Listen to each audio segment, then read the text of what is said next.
Naquele tempo, as multidões perguntavam a João: "Que devemos fazer?" João respondia: "Quem tiver 2 túnicas, dê uma a quem não tem. E quem tiver comida, faça o mesmo." Foram também para o batismo cobradores de impostos e perguntaram a João: "Mestre, que devemos fazer?" João respondeu: "Não cobreis mais do que foi estabelecido." Havia também soldados que perguntavam: "E nós, que devemos fazer?" João respondia: "Não tomeis à força o dinheiro de ninguém, nem façais falsas acusações. Ficais satisfeitos com o vosso salário." O povo estava na expectativa, e todos se perguntavam no seu íntimo se João não seria o Messias. Por isso, João declarou a todos: "Eu vos batizo com água, mas virá aquele que é mais forte do que eu não sou digno de desamarrar a correia de suas sandálias. Ele vos batizará no Espírito Santo e no fogo. Ele virá com a pá na mão, vai limpar sua eira e recolher o trigo no celeiro. Mas a palha ele a queimará no fogo que não se apaga." E ainda, de muitos outros modos, João anunciava a boa nova. Palavra da salvação. Hoje acendemos a 3ª vela desta cor rósea, assim como os paramentos litúrgicos.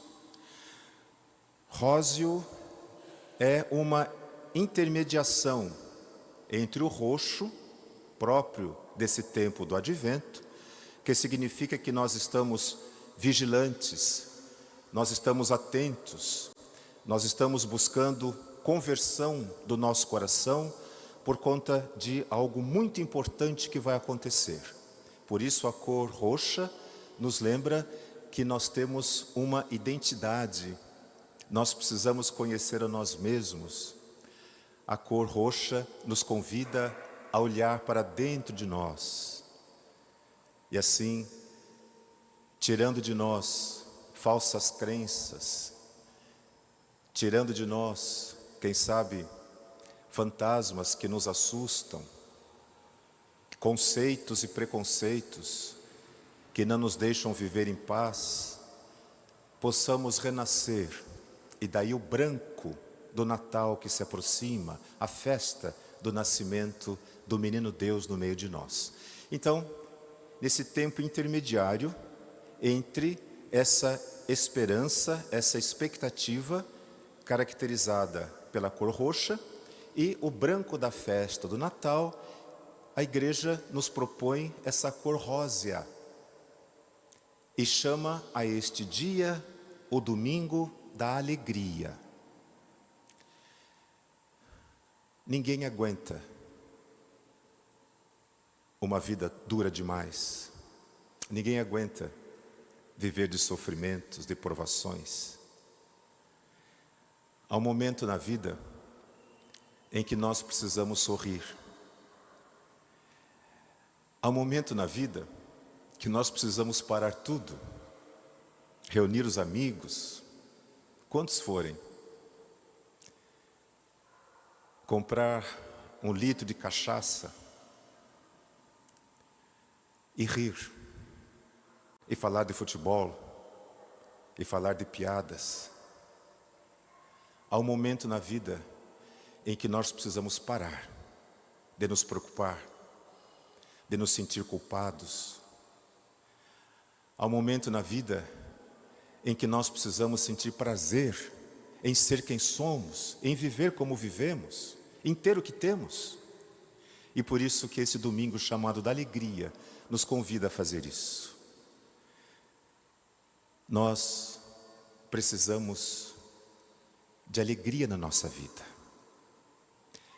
As pessoas têm esse poder de interpretar os acontecimentos da vida.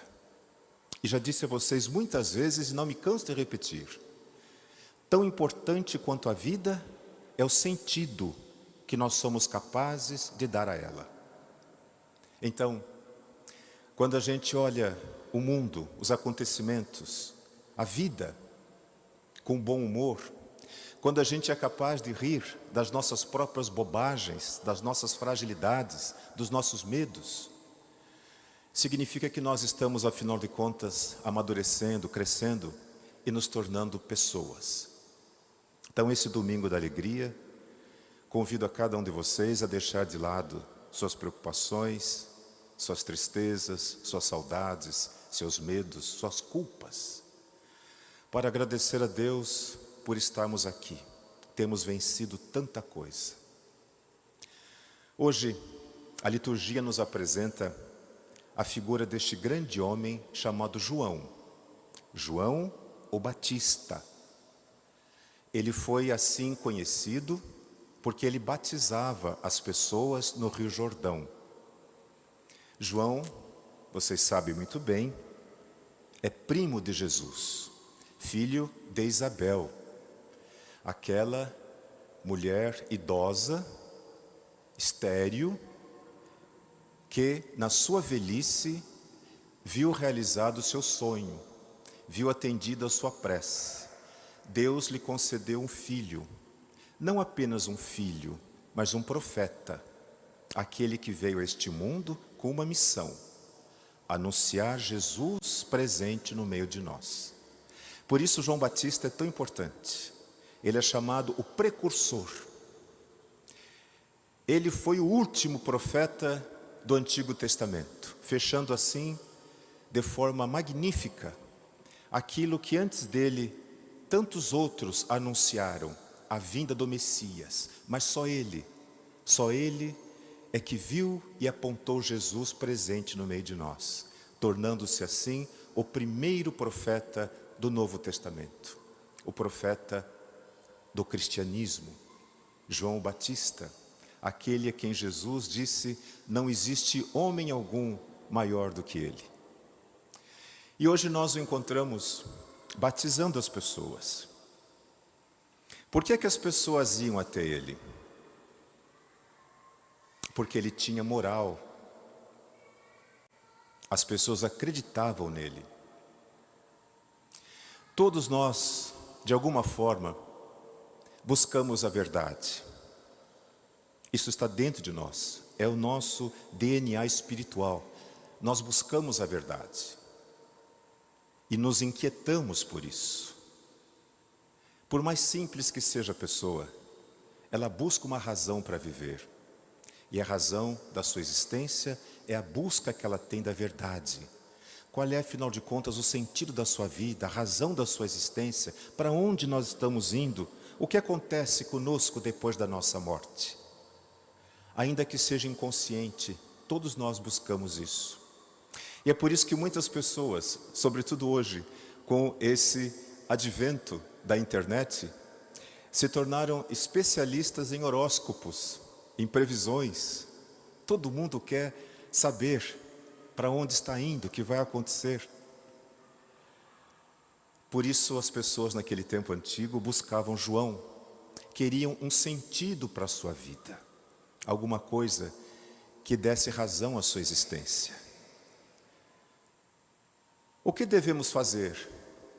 Perguntavam-lhe as multidões, segundo o Evangelho de São Lucas. E para todos, João dava o mesmo ensinamento. Quem tiver 2 túnicas, dê uma a quem não tem. Quem tiver comida, faça o mesmo. É curioso, João está preparando a chegada de Jesus. E de fato, como eu disse, ele é que vai mostrar Jesus presente no meio de nós.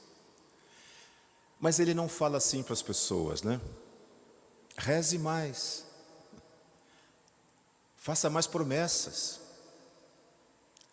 Vá mais na igreja. Essas coisas se supõe que cada um fará como construção da sua identidade interior.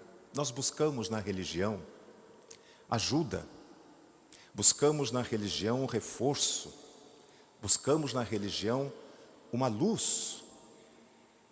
Mas João nos ensina que para preparar o mundo para a chegada de Cristo, nós devemos ser humanos, solidários, empáticos, misericordiosos.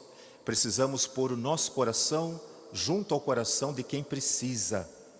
E ele não fala de alguém da nossa família, do nosso relacionamento. Não, ele diz, dê a quem precisa. Portanto, para prepararmos a chegada do nosso Senhor, espera-se que nós sejamos capazes desses gestos grandiosos e muitas vezes anônimos de altruísmo, de humanismo. Hoje, se perguntássemos a João o que devemos fazer, além destas duas prerrogativas, eu tenho certeza que ele colocaria uma terceira. Ele diria assim: cuide do planeta, pare de jogar plástico, pare de destruir o jardim de Deus, plante mais árvores, limpe os seus rios, proteja os seus animais, olhe o que está acontecendo com os peixes. Porque quando nos afastamos da natureza da qual fazemos parte, perdemos muito da nossa essência humana. Não adianta buscar a Deus na oração se nós estamos destruindo a obra dele, que é, em primeiríssimo lugar, o ser humano, mas em segundo lugar, e não menos importante, o jardim, o mundo que ele nos deu. Mas as pessoas que procuravam João tinham interesses próprios, como nós ouvimos ali. Duas categorias de pessoas são destacadas nesse trecho do Evangelho. Chama atenção. Quem são eles? As duas categorias de pessoas mais desprezadas daquele tempo. O povo tinha por eles verdadeiro ódio. Cobradores de impostos e soldados. Os cobradores de impostos recebiam um edito real. Eles tinham uma autoridade absoluta sobre as pessoas. Se a pessoa não pagasse, eles podiam prender a pessoa, vender como escravo, vender a família. Eles tinham um poder absoluto. E por isso as pessoas os odiavam, porque eles eram inclementes. Eles sentavam-se na recebedoria e ali anotavam e recebiam o imposto de cada pessoa. Pagava-se, por exemplo, o imposto sobre o manto, pagava-se o imposto sobre a horta, e tudo o que havia era cobrado imposto. Além disso, eles cobravam a mais, e todo mundo sabia. Portanto, os cobradores de impostos eram chamados de ladrões, bandidos, corruptos, e o povo tinha deles verdadeiro horror. Nós conhecemos um cobrador de impostos daquela época, não é verdade? Como é que chama? Como chama? Mateus. Mateus fazia parte desse grupo. Era rico, cobrador de impostos. Só que teve um dia em que Jesus passou pela recebedoria, olhou para ele e disse: me segue.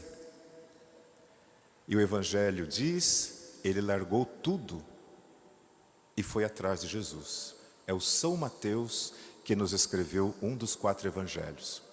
O que significa isto? Toda pessoa, seja ela quem for, busca a verdade. E quando encontra a verdade, a pessoa é capaz de deixar tudo para se tornar uma nova pessoa, capaz de viver segundo a verdade que encontrou. E a verdade é Jesus. Por isso, ele reconheceu o sentido da sua vida que passava ali na sua frente. E ele não abriu mão dessa chance que a vida lhe dava. Me segue. Mateus deixou tudo e seguiu Jesus. Outro grupo de pessoas, os soldados, também perguntavam a João: e nós, o que devemos fazer?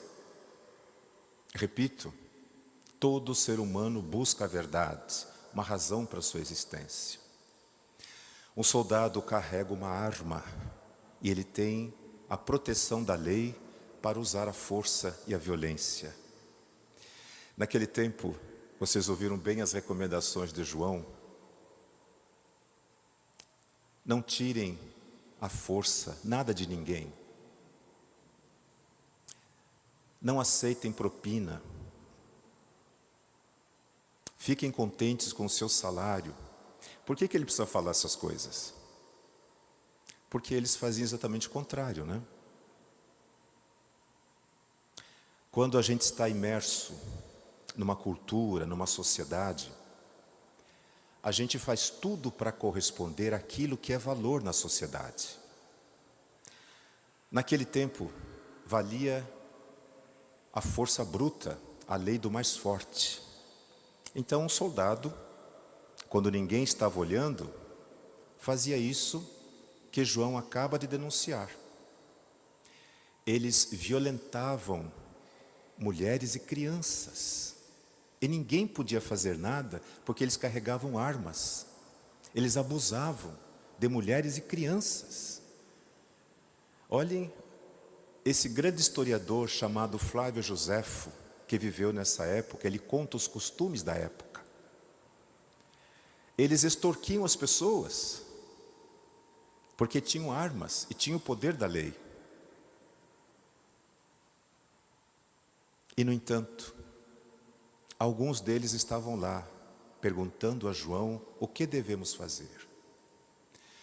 Não importa o que a pessoa faça nesse mundo, não importa o que ela possua, de onde ela venha, não importa quanto ela esteja envolvida nessa trama social, que faz muitas vezes de nós pessoas malvadas, algozes, para poder sobreviver. E muitos de nós, muitas vezes, precisam mentir, precisam roubar, precisam até matar para sobreviver nesse mundo. Não importa, todos buscam a verdade. E estes que foram até João perguntar o que devemos fazer para receber o Messias, receberam de Deus, através de João, o profeta, este ensinamento. Deus não pede para eles deixarem a profissão. Eles têm que ganhar também a vida, o sustento. Mas Deus pede para eles, para nós e para todas as pessoas de todos os tempos, que sejamos humanos, que possamos colocar o nosso coração junto ao coração de quem sofre, seja quem for. É assim que nós vamos preparar a vinda do Messias. Nos 2 primeiros domingos que nós celebramos, nós enaltecemos a vinda de Cristo a este mundo. E nós lemos os trechos que falam da chegada do Messias, que não viria mais como criança, não viria mais como um ser humano frágil, mas viria revestido de todo o seu poder para julgar o mundo. É isso que João fala no final, vocês ouviram, né? Ele virá com a pá na mão, para limpar a sua eira. Vai recolher toda a colheita, o trigo ele vai levar para o celeiro, mas a palha ele vai queimar no fogo que nunca se extingue. É o juízo final, o grande julgamento da história. Nós acreditamos nisso. Os profetas anunciaram. Jesus prometeu que voltaria nessa situação. Então, nós chamamos isso a esperança cristã. Quando a gente fala assim, eu tenho esperança que as coisas vão melhorar. Eu tenho esperança de ganhar na loteria um dia desses. Por isso que eu continuo jogando. Eu tenho esperança. É uma coisa. Essa esperança é uma coisa. Mas quando nós falamos, eu tenho esperança, isto é, Eu espero a vinda gloriosa de Jesus. Todas as missas que nós celebramos, nós dizemos isso. Esperamos vossa vinda gloriosa. Todas as missas. Esta é a esperança cristã. Por quê? Porque nós que procuramos viver segundo a vontade dele, queremos que a justiça seja feita.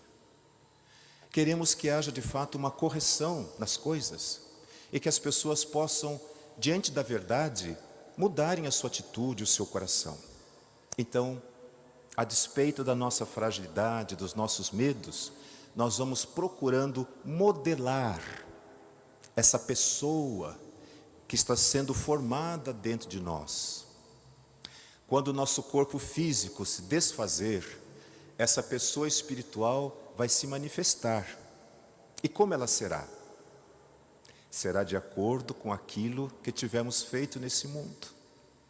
O bem que tivemos feito, a justiça que tivemos praticado. Assim é que nós vamos, como o artista, modelando, conformando o nosso ser interior para aquele grande dia, o dia da colheita, o juízo final. Mas nesses 2 domingos, este e o próximo, a liturgia nos faz olhar para o Natal, que é a primeira vinda de Cristo a este mundo, para nos lembrar desses acontecimentos que mudaram o rumo da história humana, porque senão a gente se esquece. E o Natal, vocês sabem o que vira, né? Comilança, bebedeiras. Outro dia o próprio Jesus falou, né? Imoralidades, brigas. Mas tem gente que briga no Natal. E a família que não vai, o cunhado, porque a cunhada do irmão, e assim por diante. E tem que fazer 2 festas de Natal, 2 ceias. E a pessoa depois vem na missa, canta, bate palmas. Mas não é capaz de sentar à mesa com o irmão, com o cunhado, com alguém com quem brigou. Então, todos os anos, esses 2 últimos domingos do Advento, a igreja nos chama para olhar para o Natal, que é quando Deus se fez gente, veio no meio de nós para nos ensinar o caminho, nos preparar para aquele grande dia, o grande encontro, quando tudo nos será revelado. Então, o Natal para nós é uma festa feliz. E ao desejar Feliz Natal para alguém, a gente está dizendo assim, que o nascimento de Jesus seja motivo de felicidade na sua vida. Feliz Natal. Então, seja feliz por causa do Natal. E a gente imagina que desejar Feliz Natal seja ter muita comida na mesa. Claro que isso faz parte. Claro que a gente quer isso. Mas não é só isso. Natal foi um acontecimento que trouxe para nós um ensinamento e que nós levamos a vida toda para aprender. Ontem, na nossa catedral, 13 homens foram ordenados diáconos. 6 deles seminaristas, que logo serão ordenados padres. Eles estão nessa fase intermediária. Recebem a ordem do diaconato. Eles têm 1 ano de prática pastoral nas comunidades. E depois de 1 ano é feita uma consulta exaustiva e finalmente, se aprovados, serão ordenados padres para a Igreja de São Paulo. E os outros 7 homens são casados. Serão diáconos permanentes. Uma bela vocação.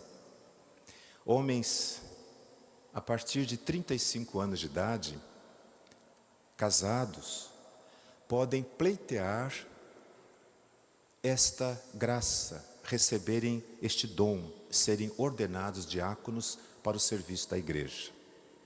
Aqui na nossa igreja, de vez em quando, vem o diácono Antônio Mendonça. Ele já está com uma idade bem avançada, ficou viúvo. Então, ele pediu assim, eu vou quando eu puder, tá bem? Isso está ótimo. eu vou cuidar das minhas netas, tá bem? Tá ótimo. Mas ele nunca deixará de ser diácono, recebeu a ordem. Então ele pode fazer casamento, assistir casamentos, né?